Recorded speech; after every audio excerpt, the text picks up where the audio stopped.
मैं जाऊंगा ताई को बचाने। जमन फौरान बोलता है, हम तुम्हारे भरोसे ताई को छेवट दें? बिल्कुल नहीं, हम खुद जाएंगे। लिसा ने मुझे वारंट दी है कि सिर्फ मैं वहां जाऊं। अगर तुम लोग गए तो वो ताई को नुकसान पहुंचाएगी, जो मैं बिल्कुल नहीं चाहता। पिल्स, मुझ पर एक बार यकीन कर लो और मुझे जाने दो। जमन कुछ बोलने लगता है पर शोगा इसे काटते हुए कहता है, तुम जाओ, मैं तुम्हारी फ्लाइट बुक करता हूं, कुछ ही घंटों में तुम वहां पहुंच जाओगे। जमन हैरानगी से शोगा को देखता है। शोगा, तुम ये क्या कर रहे हो? तुम्हें पता है ना इसने पहले किया तो फिर तुम। जमन, अपने कमरे में जाओ, शोगा सख्ती से कहता है, जिससे जमन गुस्से से अपने कमरे में चला जाता है। On the other side jenny room में आती है। अच्छी खबर यह है कि जिंकोक आ रहा है, इसने बताया है कि वो कुछ ही देर में यहां होगा। लिसा सोफे पर बैठी जो वाइन पी रही थी, जेनी की बात सुनकर सिमरुक करती थी। तो वक्त आ ही गया अपना बदला लेने का। अब तो इस ताई की हमें कोई जरूरत नहीं। चुल्लू उसके साथ थूडा खेलते हैं। बहुत गुरूर था ना इसे अपने पैसों का, आज वो सब मेरा होगा।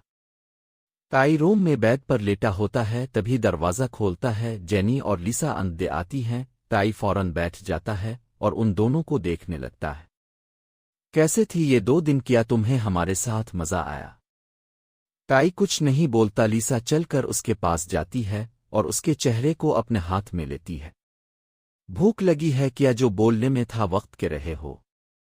नून नहीं, ताता को भूख नहीं है, ताता को घर जाना है। ताता कब घर जाएगा? बहुत जल्द तुम आजाद होने वाले हो। जेनी, जरा हमारे ताई के लिए फ्रेश जूस तो लाओ।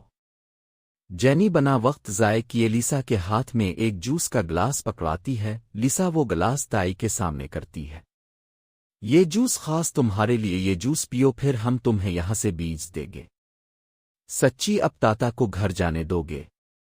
लिसा झूठी मुस्कुराहट के साथ हाँ में सर हिलाती है। ताई फौरन खुश हो जाता है और गलास लिसा के हाथ से ले लेता है और एक ही बार में पूरा पी जाता है। तभी लोटस भी कमरे में आता है। वो ताई के साथ ही था, कैसी काम से कुछ देर बाहर गया था। वापस आकर लिसा जेनी को सामने रूम में देखकर वो हैरान होता है। जेनी और लिसा, नूना आप दोनों यहाँ किया कर रही हैं? लुच, मैं घर जाने वाला हूँ। उन्होंने कहा ताता अब घर जा सकता है। लुच, ताता घर जाएगा? कोको के इस ताता बहुत खुश है। लोटस हैरान है कर लिसा को देखता है। नूना, किया सच में अब ताई को आजाद कर रही है? लिसा, हाँ बिल्कुल, मैं तुम्हारे दोस्त को पूरी तरह आजाद करने वाली हूँ, इस कैद से भी और इस दुनिया से भी। लोटस की आंखें फौरन हैरानगी से बड़ी हो जाती हैं। नूना, आप ये क्या कह रही हो? लिसा, वो जो सच है, क्यों तुम्हें खुशी नहीं हुई? तुम्हारी नूना का दुश्मन आज खत्म होने वाला है। तुम्हें तो मुझसे ज्यादा खुश होना चाहिए। लोटस जानता था कि इसकी नूना सच कह रही है। वो अच्छे से जानता है कि इसकी नूना कैसी को भी मार सकती है, पर ताई का सुनकर लोटस को तकलीफ होती है। इसकी आंखें फौरन आंसू से भर जाती हैं। लोटस, नूना आपने ऐसा क्यों किया? ताता ने आपके साथ कुछ बुरा नहीं किया, फिर अब क्यों इसे मर रही हो? लोटस की आवाज दर्द से कपकपा रही थी पर वो बेबस था। इधर ताई को कुछ अजीब महसूस होता है लोटस को सामने रोते हुए देखकर, पर इसे ये समझ नहीं थी कि वो क्या बात कर रहे हैं। इसका दिमाग सून होने लगता है, इसके हाथ पीर ठंडे होने लगते हैं। वो बेबसी से लोटस को पुकारता है, लाम लोटिश, ताता को अच्छा फेल नहीं हो रहा। ताई की आवाज बिल्कुल मध्यम थी, बामुश्क ही कोई सुन सके, पर लोटस फौरन सुन के लिसा से गुजर कर ताई के पास आता है। वो ताई के चेहरे को अपने कांपते हाथों में लेता है। ताता को कुछ हो रहा है, ताता को अच्छा नहीं लग रहा। लोटिश, ताता को कुछ हो रहा है। लोटस की आंखों में मौजूद आंसू आंखों से निकलकर बहने लगते हैं।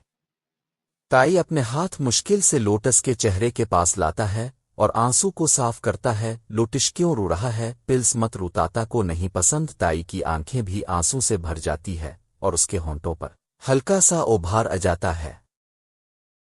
पर तभी लिसा लोटस का हाथ पकड़ती है और इसे ताई से अलग करती है। चिल्लू, यहां से, अब तुम्हारा यहां कोई काम नहीं। वो लोटस को खींचकर बाहर की तरफ ले जाने लगती है। नूना, नहीं नहीं, मुझे नहीं जाना, मुझे ताई के पास रहना है। नूना प्लीज छूडव मुझे, पर लिसा इसे खींचकर कमरे से बाहर ले जाती है اور جینی تائی کا دروازہ باہر سے لوک کر دیتی ہے۔ اس کمرے کو کھولنے کی کوشش مت کرنا ورنہ مجھ سے برا کوئی نہیں ہوگا، اتنا بول کر لیسا جینی کو ساتھ لے کر وہاں سے چلی جاتی ہے۔ ادھر جنکوک فلائٹ سے اترتا ہے، اس کے دل میں ایک عجیب سی بے چینی ہوتی ہے۔ وہ بنا وقت ضائع کیے ٹیکسی لے کر لیسا کے بتائے ہوئے ایڈریس پر آ جاتا ہے۔ وہاں موجود دو گارڈ جنکوک کو لے کر اندر آتی ہیں جہاں لیسا اور جینی بیٹھی ہوئی تھی۔ لیسا اپنی کلائی پر موجود کھڑی کو دیکھتی ہے، بڑی جلدی آئے ہو دیکھ کر اچھا لگا۔ لیسا فالتو کی باتیں مت کرو، میں تائی کے لیے یہاں آئلف ہوں تو بتاؤ وہ کہا ہے۔ اتنی بھی کیا جلدی ہے، جس کام کے لیے بلایا ہے وہ تو کر لیں، جلدی بتاؤ کہاں سائن کرنے ہیں۔ لیسا ٹیبل کے اوپر سے کچھ پیپر پکڑ کر جنکوک کے سامنے کرتی ہے، جنکوک بنا سوچے سمجھے ان پر سائن کر دیتا ہے۔ اب بتاؤ تائی کہا ہے۔ لیسا پیپلز کو اچھے سے چیک کرتی ہے اور انہیں ٹیبل پر رکھ کر جنکوک کے پاس آتی ہے اور اپنے بازو جنکوک کی گردن کے گرد لپیٹتی ہے۔ وہ اپنا چارہ جنکوک کے قریب کرتی ہے پر جنکوک اپنا چارہ پیچھے کر لیتا ہے، جس سے لیسا سمرک کرتے ہوئے پیچھے ہو جاتی ہے۔ ویسے ماننا پڑے گا تم دونوں کے پیار کو، ایک ہے جس نے اپنی گرل فرینڈ کو چھیوٹ دیا اور دوسرا ہے جس نے اپنا سب کچھ اپنے ہسبینڈ کے نام کر دیا۔ تم تو کچھ دن پہلے تک اس سے نفرت کرتا تھے لیسا، تمہیں اس سب سے کوئی مطلب نہیں تو اپنی یہ باتیں ختم کر کے تائی کو لاؤ۔ لیسا اپنے کوٹ میں ہاتھ ڈالتی ہے اور گن کو نکال کر جنکوک کے سر کے اوپر تان دیتی ہے۔ جنکوک کی آنکھیں شوکٹ سے بڑی ہو جاتی ہے۔ جو مجھے چاہیے تھا وہ تو مجھے مل گیا، اب تمہارا زندگی رہنا میرے لیے نقصان ہی ہو سکتا ہے، اور ویسے بھی تمہارے ہسبینڈ مرنے کے بعد اکیلا ہو جائے گا تو اسے وہاں جا کر کمپنی دینا۔ جنکوک شوکت اور غصے سے چلاتا ہے، یہ تم کیا بکواس کر رہی ہو؟ اور تائی کہا ہے بہت جلد وہ تمہارے ساتھ اوپر ہوگا۔ لیسا اپنی انگلی ٹریگر پر رکھتی ہے اور گولی چلتی ہے۔ جنکوک کی سانس حلق میں ہی رہ جاتی ہے، پوری حال میں خاموشی چھا جاتی ہے، پر گولی جنکوک کی بجائے لیسا کو لگتی ہے۔ دوبارہ گولی چلتی ہے جو اس بار جینی کو لگتی ہے اور دونوں زمین پر گرتی ہے۔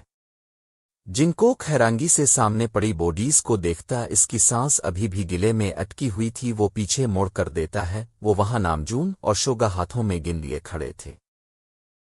وہ دونوں ایک بار پھر گولی چلاتے ہیں اور جنکوک کے پیچھے کھڑے دونوں گارڈز کو مارتے ہیں۔ اب حال میں صرف وہ تینوں تھے۔ جنکوک موڑتا ہے اور ان دونوں کو دیکھتا ہے کہ تم دونوں نے یہ کیا وہی جو ان دو گندی عورتوں کے ساتھ پہلے کرنا چاہیے تھا، بس یہ دونوں ہاتھ نہیں لگ رہی تھی۔ ادھر تائی جس کی سانس بے ترتیب تھی، اس کی آنکھوں سے آنسو بہ رہے تھی، وہ لوٹس کو بلانے کوشش کرتا ہے پر اس کے گلے سے بالکل آواز نہیں نکل پا رہی تھی۔ وہ دروازے کو دیکھتا ہے اور اوٹے کر جانے لگتا ہے پر اس کی آنکھوں کے سامنے اندھیرا چھا جاتا ہے اور وہ اسے ہی فرش پر گر جاتا ہے۔